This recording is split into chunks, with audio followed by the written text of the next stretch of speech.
From the inner sense of time comes the ancient poet's rhyme, bringing us the master key to open up the mystery. From the depth of time and space, we arrive in quiet grace, finding what is meant to be as we explore the mystery, pouring forth from days gone by. We can hear the poet sigh from the depth of ecstasy,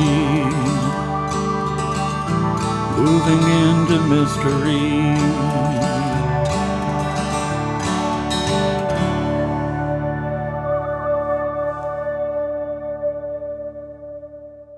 Hello and welcome again to Creative Connections. And today my guests are Kimberly Palmucci and Kevin Flanders. They are authors, they are brother and sister, and welcome to the show. Thank you so much for having us. So, what's it like having two writers in a family? Well, okay, to start off, we are siblings, and we are both authors, and he is the one who kind of inspired me to write, and we'll get into that a little bit more later. But first, I would just like to introduce our books. These are my books really quickly, and I wrote these inspired by the true story of my three-legged cats. And I brought a couple books along. I've written about 10, mostly like paranormal mystery, a little bit of supernatural, kind of threaded through each one, and I've been writing for about 10 years. So. Okay, yeah. And I've read Burn, Do Not Read.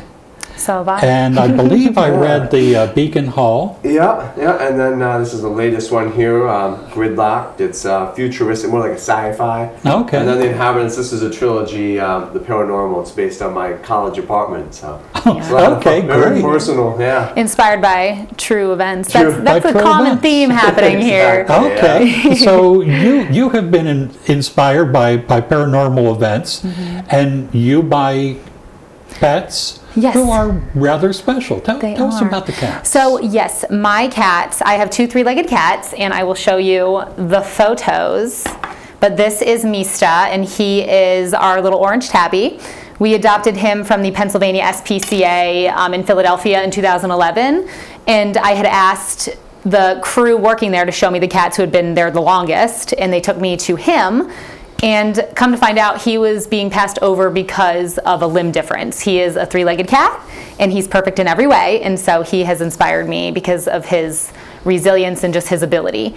And this is our other little baby. Her name is Princess. And okay, let's bring them up just a little more. There we go. Oh, there we go. She is also a three-legged cat, and we recently adopted her from a local animal group when we moved. We actually live in Connecticut. So both of the cats have 3 legs, and they are so strong, and they're so able, and they're funny, and they're perfect. And oftentimes when I would tell people that I have 3-legged cats, the response was, "Aw, the poor things." And I'm just here to say, like, they are not the poor things. They're so able and they're so perfect, and so I wrote these books inspired by their story to share a positive narrative and also just to celebrate all the qualities that make us unique and amazing. You know, and I think what's beautiful about that, I spent 20 years working in disability services for a transit company in Baltimore. Oh. And people get this idea that having what we call a disability is somehow something to be pitied, but it's amazing, you know, that people with disabilities very often just overcome them, and it isn't even a thing to them. Oh, absolutely. And that's what I always say about that is sometimes what others may see as a disability, it's not actually a disability, but it is a difference disabled by the way that it's talked about. And so it's something similar to this, where these cats, they're missing a limb, but their quality of life it's perfect, and it's just like every other cat. So that's what we're trying to do here. And then also just telling people who feel different or who know somebody who feels different, like, you be you be unapologetically yourself, and no matter who you are or what makes you special and different, like, you matter and you're perfect. Right. So what age group are these books written So for? typically my audience is 2 to 8 years old. It's a picture storybook, and it's very rhythmic. Okay. Rhythmical. Do you want to open one up Yeah, and show definitely. us inside? Absolutely. So this is the original story here, and Perfectly Lucky. Oh, goodness. And so as you can see, it's very bright, very colorful illustrations, very big eyes happening here. It's great for a lot of people locally too, because they Yeah. we go to different craft fairs, and she works with a lot of the rescue groups and shelters, so that people like go to like the Second Chance shelter and work with them. They see the book and knowing that she supports them as well, so it's kind of like a whole big connection. Right. That's It's one wonderful. of my favorite pages. Yeah.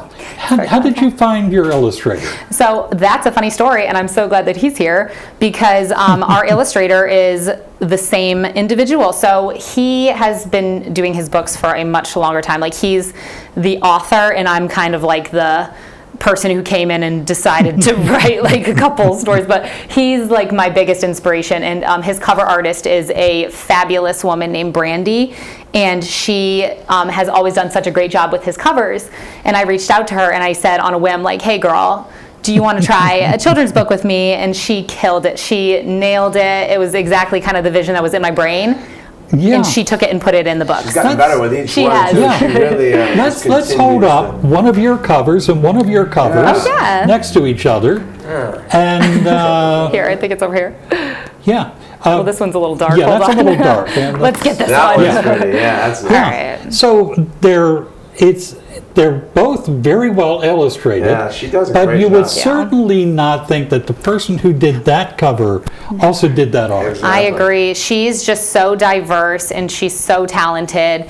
And we love working with her just because she is able to take what's in your mind and put it onto your book, or into your book in my case. A lot of it's people, just, if you say like I have maybe want this different, they'll start to get start being like, all right, how many do you want? But she offers the endless revisions, and she'll just be just as happy about the 30th one. Yeah, as she will we be. love her. We tend to get a little annoyed with some of the minor details. We do. That we want, Well, but- when you're putting something out, you're putting a part of your heart and soul out oh, there. 100%. Yeah. And it even the look of it represents you. So it's very natural to want to be particular Yeah. about it. So how did you get into writing, Kevin? About 10 years ago, back when I was in college, I was just kind of took a creative writing class. Prior to that, in like high school, and had never really done much creative writing. I was always just mostly into hockey. But that one class, and I figured maybe I'll do the assignment for like 30 minutes. There's a little assignment where it was just write 5 pages of fiction. It could be any genre you want, anything you want to just write a story about. Just write 5 pages and see where it goes. And the Bruins game was starting, I remember, being the hockey fan. And I was like, all right, I'll bang this out, this little assignment, maybe miss the first period and then just watch the rest of the game. By the time I looked up from the assignment, I had gotten so involved in this little writing assignment, the game was over. I was like, oh boy, I missed the whole game. But then I wasn't disappointed about missing the game. I wanted to keep just going back to the assignment. I had like 15, 20 pages, and at that point I was like, wow, this is something that I really enjoy doing. Yeah. It's kind of blossomed from there. I had a lot of help with my professors up at Franklin Pierce in New Hampshire, and they kind of guided me along, and they said, if this is something you enjoy, I think you're good enough that you could probably keep going with this, and put, and at that point they were mostly just stories, so like you could probably evolve these into novels. So yeah. That's wonderful. It's great when you get encouragement from people. Exactly. And yeah. it's wonderful when you find something that you love to do.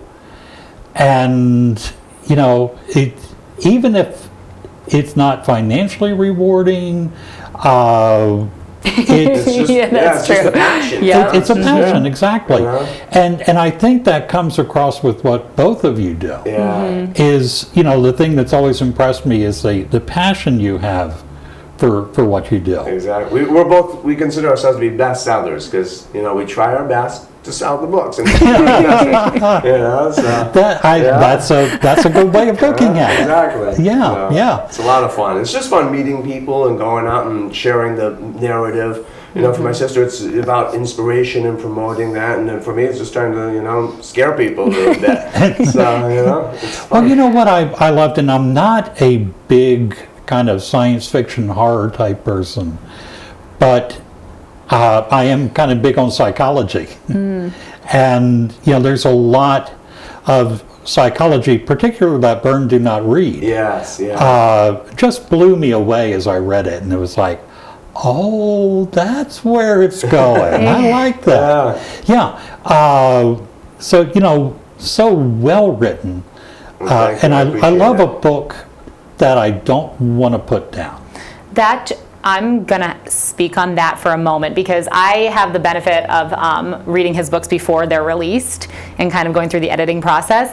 And just 2 nights ago, I was reading a book that he's releasing called Laser Tag, and I physically could not put it down to the point where my husband woke up and it was 6 a.m. and I was like, oh my gosh, I spent the entire night reading his book because that's how good it was. And his books are just so character driven and like they just have a lot of emotions happening, and like it's not just horror, it's not just suspense, it's like a bunch of different genres kind of building on each other, and I just love, he's my favorite author. Yeah. He really is, and I'm not just saying that because I'm biased. Right. I actually like family editing too. You get honest feedback. My mom will not hesitate to be like, revise and resubmit. This is good. She's the toughest. Yeah, she's the toughest. If I get through her, I know I've got a product that's ready. When I do write, I always have my wife do my proofreading, and she will be honest, but it's what you need. It may not be what you want, but it's what you need. Exactly. Well, I mean, this is my 3rd book that I wrote, and the title is Perfectly Home, and it's inspired by the true story of our cat Princess. And the original title we had was Perfectly Princess. And my mom was like, Kimmy, I don't think that's going to work because you're isolating 50% of your audience by targeting it toward, in a way, little girls. Yeah, and so I was like, you know what, Mom, I didn't even think of that. And so my girl had my back there because it's for everybody. And I never want to make anyone feel like it's for a particular audience because it's not. It helps to have someone to talk to really as well, because it can be a solitary process, writing and doing a lot of creative things. And then when you got to have that outlet to really discuss with family and friends, it's a lot of fun. And one thing I love is that you both tend to do a lot of personal sales, setting up tables at fairs and things where you interact with people. Exactly. And, it makes it more personal for you and I think for the reader. Yeah. Absolutely. You meet the people that are going to be reading the book, so it's a lot of fun. Yeah. And then we get to share each other's books as well. So we got every event we go to, we have all of our books up there. So okay, that's good. Yeah, and for me personally, I team up with a lot of different local groups that benefit children and animals, nonprofits, and I donate a portion of every sale back to the group that I'm working with that day. So it just is nice to be able to spread the narrative and then also raise a couple donations here and there for groups that kind of go back to the messaging as well. Okay, so it's like a win-win for everybody. Yeah. And we couldn't do it without our dad. We got to give him a mention because he gets there early and sets up the tents and boxes the books. Your dad, they're pretty heavy. So. I've met your dad, and he is amazing. I remember being at, I think it was the Asparagus Festival one year. Right. That's a great event. And, he's like, oh, Kevin's around here, so.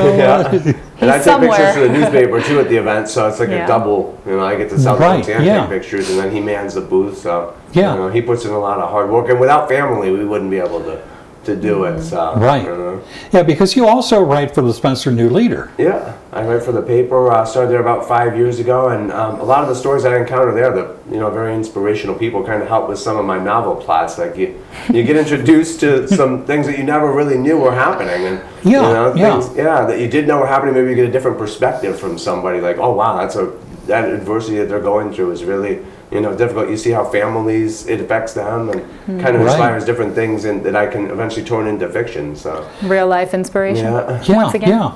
And I think that what I've seen from your writing in the paper, you have learned how to support artistic people, how to support people who are trying to do wonderful things.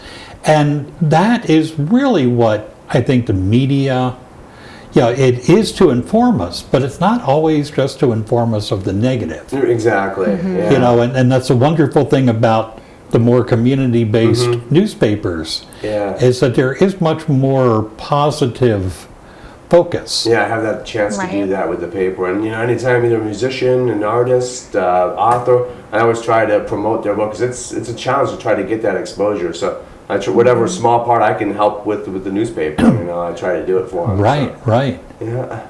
Right, so the style between your books is very different. Yes. How does that work when people come up to the table?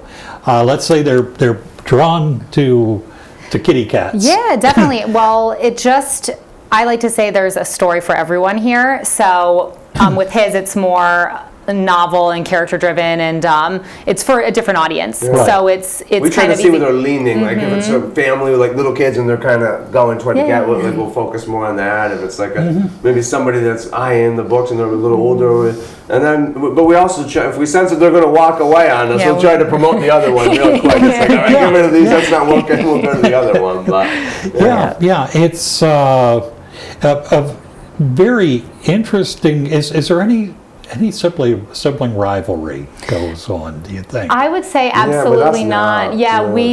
We are kind of each other's biggest supporters, and we came here today in the car. We were like, let's try not to make this like a huge compliment fest, just like back and forth. We knew it was going to happen, but he's my favorite writer. He's my inspiration, and like I'm his little sister, and he's always been my biggest supporter.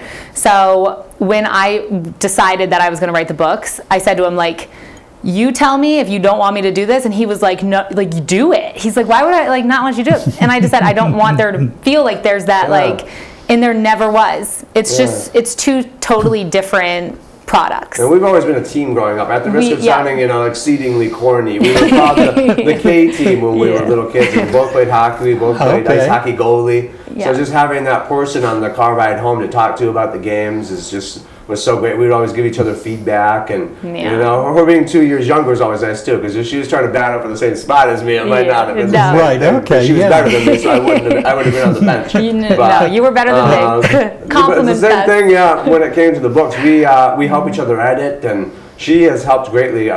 Before I even write the book, I'll talk to her about it. But sometimes we'll be on the phone, you look down and the conversation is running on an hour and a half or something. It's like, but we'll just kind of shoot ideas back and forth, and it's just so great to have that person. And she's the only one that will do that for me. My mom and my dad, they like to hear it, but after about 5 minutes, they're like, all right, bud, you got to kind of chill with the books. Give us a break. I think it's because we have similar brains. Yeah, exactly. The sibling brain connection. Okay, What really struck me when I originally had approached you about coming on the show, and we had everything arranged, and I happened to mention that I've always wanted to have Kevin on the show as well, and it amazed me that you said, oh, well, let me talk to him, and next thing I know, you're writing me back, we'll come together.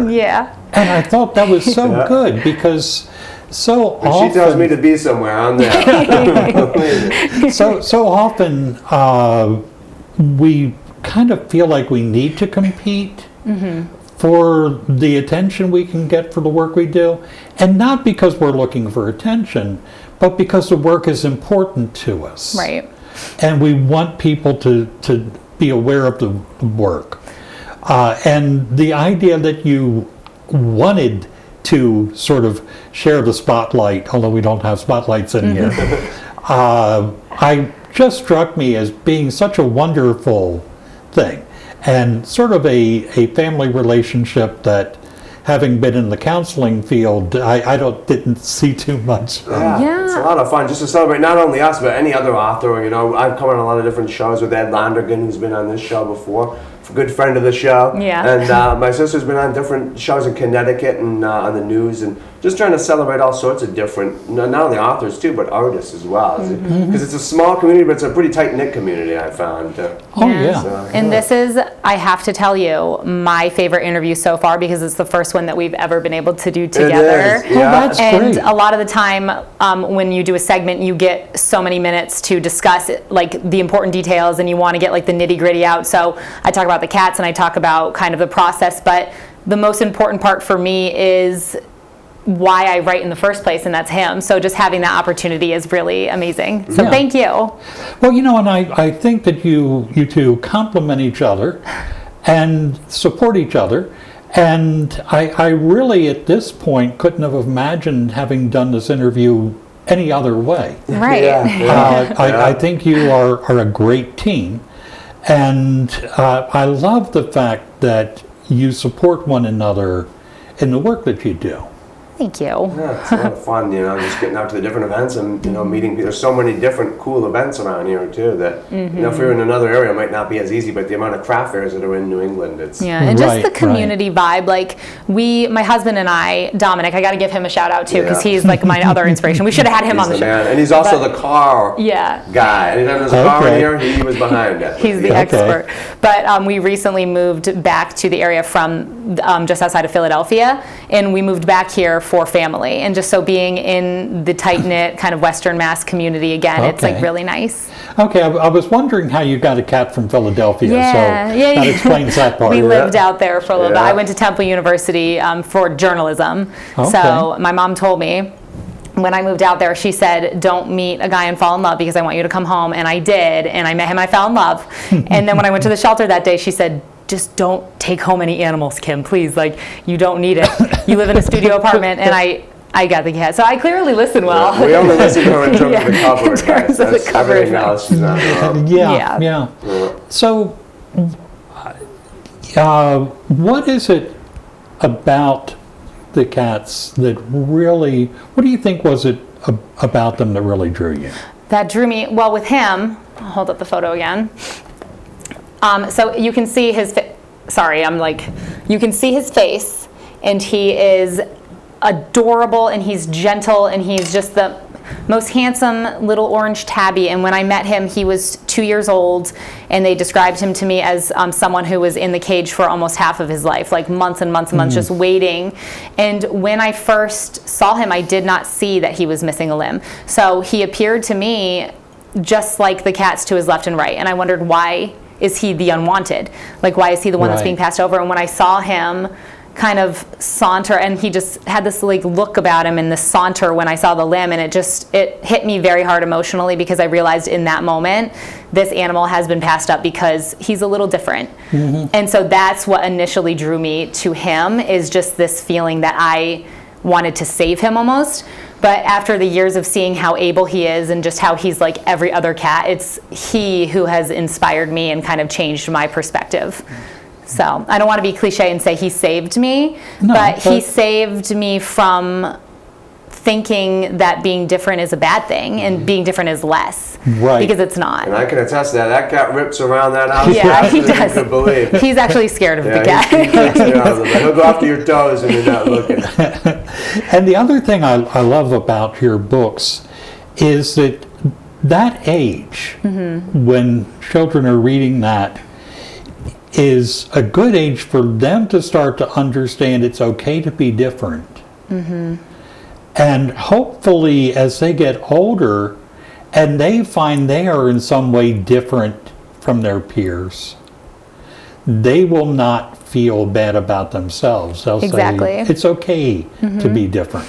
It is so, it's like amazing to be different. And that's like, I'm different from him and from you. And I think we all offer such amazing and different qualities to the world.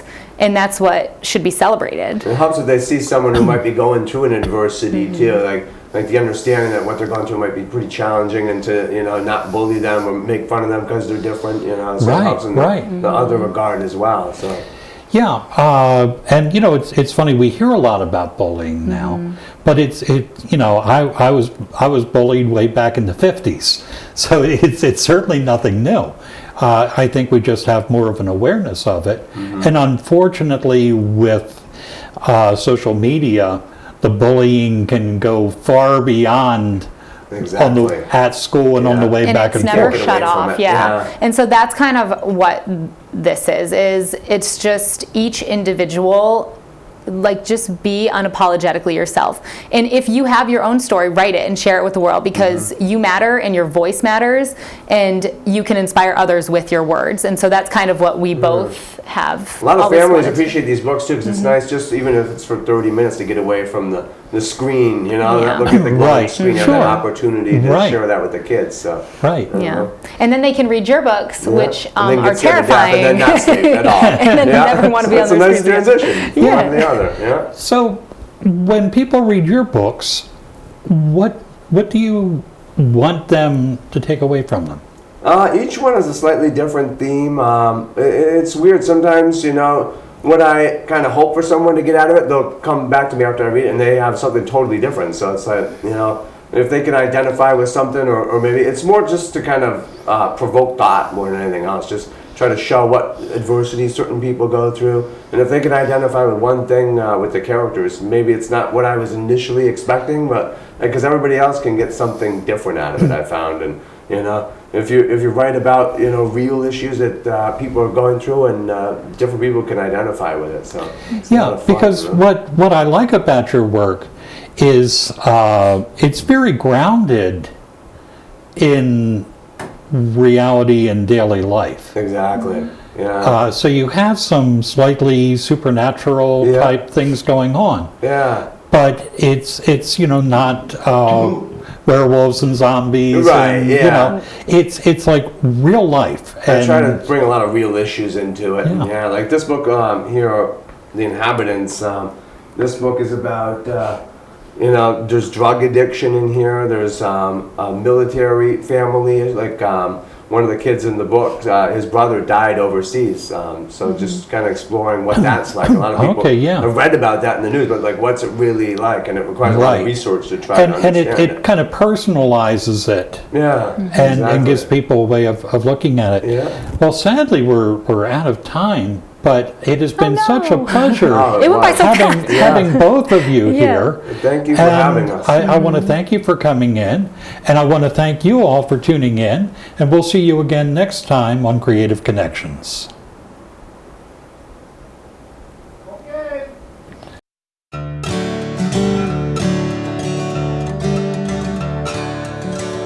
From the inner sense of time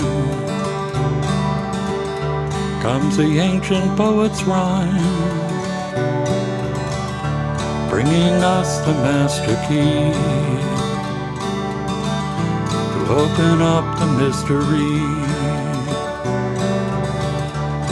From the depth of time and space, we arrive in quiet grace, finding what is meant to be as we explore the mystery, pouring forth from days gone by. We can hear the poet sigh from the depth of ecstasy, moving into mystery.